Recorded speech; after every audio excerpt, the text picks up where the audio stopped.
எங்க வீடு தானே? நிறைய ரேகா வீடு. இந்த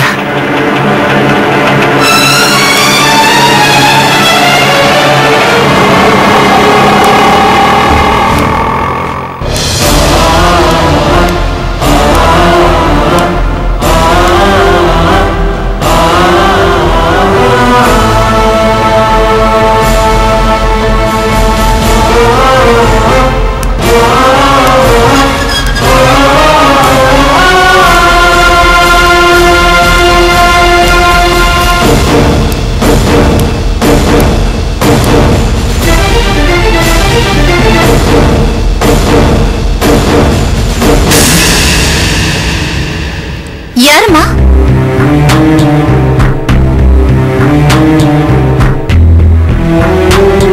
உன்னை பார்க்கதான் வந்தேம்மா. என்ன விஷயமா என்ன பார்க்க வந்தீங்க? என் பேர் ரங்கநாயகி. ஊர்ல எல்லாம் என்ன சுதேசி மாமின்னு சொல்லுவா. கும்பகோணத்திலிருந்து வர்றேன். அதெல்லாம் சரிம்மா. என்ன இதுக்கு பார்க்க வந்தீங்க? டிவில நீ பேசுறது. அம்மா, நான் சொல்றேன்னு தப்பா நினைச்சுக்காதீங்க. நான் டிவில பேசுறத பார்த்துட்டு இப்படி ஊர்ல இருந்தெல்லாம் கிளம்பி வராதீங்க. அப்படியெல்லாம் இல்லம்மா. நீ நினைக்கிற மாதிரி உன்னை பார்க்கவோ பேசவோ வரல.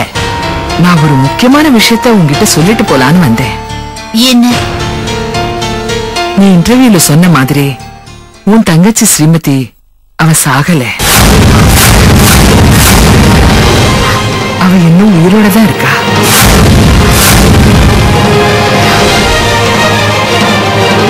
என்னமா சொல்றீங்க? கொஞ்ச நாள் முன்னாடி வர அவ எங்காத்துலதான் இருந்தா. ஏன் தங்கச்சி ஸ்ரீமதியா?